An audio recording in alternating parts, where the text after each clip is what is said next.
বিসমিল্লাহির রহমানির রহিম। ওয়ার্ডপ্রেস বাংলা টিউটোরিয়ালে সবাইকে স্বাগত জানাচ্ছি। আমি মামুন।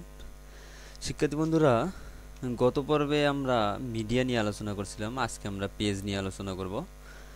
পেজ পেজ বিষয়টা আসলে অনেকটাই পোস্টের মতনই। আমরা পোস্ট নিয়ে দেখেছিলাম পোস্টে কিভাবে অ্যাড করতে হয়, পোস্টের বিভিন্ন অপশন দেখেছিলাম। দেখি এখানে অ্যাড নিউ পোস্ট করে এখানে পেজ থেকে অল পেজে ক্লিক করলে আমাদের এ যাবৎ আমরা কতগুলো পেজ অ্যাড করছি সেগুলো দেখতে পাবো। তো আমরা এখান থেকে অ্যাড নিউ পেজ অথবা এখানে পেজের পাশেই এখানে অ্যাড নিউ পেজে ক্লিক করে নতুন পেজ অ্যাড করতে পারি। এখানে পেজের একটা নাম দিতে হবে। আমরা পেজের নাম দিলাম অ্যাবাউট, ABOUT, অ্যাবাউট। এখানে পেজের ডিসক্রিপশন থাকবে। তো পেজ এবং পোস্ট দেখতেই অনেকটাই একই রকমই দেখা যাচ্ছে। যেমন এরকম আমরা পোস্ট অ্যাড করেছিলাম, তখন পোস্টে এরকম উপরে টাইটেল দিতে হয়েছে। তারপর নিয়েছে এখানে পোস্টের বর্ণনা। এখানে যে ড্রাফট, আমরা এই পেজটাকে ড্রাফটে সেভ করব না পাবলিশ করব সেইটা অ্যাড করা যাবে এখানে। তো এখানে পাবলিক না পাসওয়ার্ড প্রোটেক্টেড, এই আমরা যে পোস্টে যে সব অপশনগুলো দেখেছিলাম সেগুলোই এখানে দেখতেছি। তো এখানে প্যারেন্ট, জাস্ট এই এই অপশনটা একটু আলাদা। এটা হচ্ছে আমরা পেজে একটা পেজকে প্যারেন্ট পেজ করে ওর আন্ডারে সাব পেজ করতে পারি। তো এখানে ফেসার ইমেজ অপশন আছে। তো আমরা এখানে এমনিতেই কোনো টেক্সট কপি করে দিলাম, এমনিতেই এগুলো কপি করে দিলাম, সমস্যা নেই।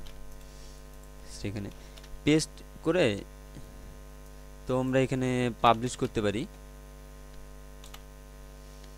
পাবলিশ করি। তো আমরা সাইটে দেই, রিলোড দেই। তো এটা আমাদের মেনু বারে চলে আসলো।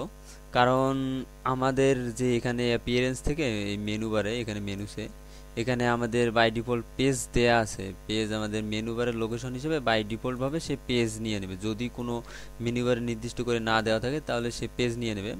মেনু বার কীভাবে তৈরি করতে হয়, মেনু বার সম্পর্কে আমরা পরবর্তীতে দেখব। তো পেজটা এইরকম, যেমন আমরা পোস্ট পোস্ট করছিলাম তখন এখানে একটা পোস্ট একটা করে অনেক পোস্ট আসছিল।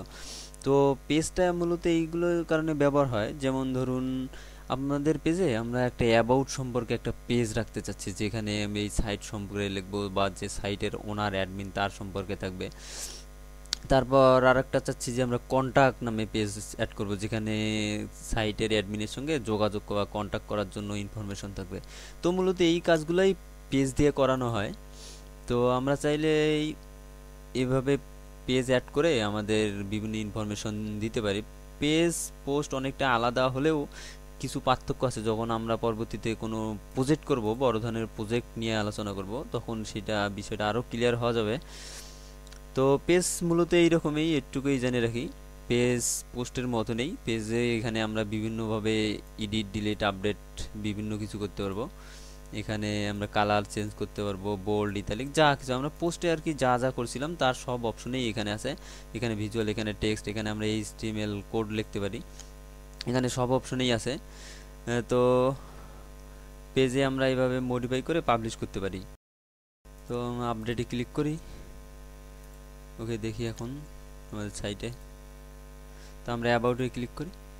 তো আমাদের যেভাবে আমরা মডিফাই করছি, যেভাবে এডিট করছি সেভাবেই দেখা যাচ্ছে। তো আমরা এখানে অল পেজে ক্লিক করে এখানে অল পেজের অপশন থাকতেছে। এখানে আমরা edit, quick edit, trust, view, এখানে এই পেজে কতগুলো কমেন্ট আছে সেগুলো দেখতে পারি। তো মূলত পেজটা পোস্টের মতো নেই। তো যখন আমরা প্রজেক্ট করার সময় আরও ভালোভাবে জানবো।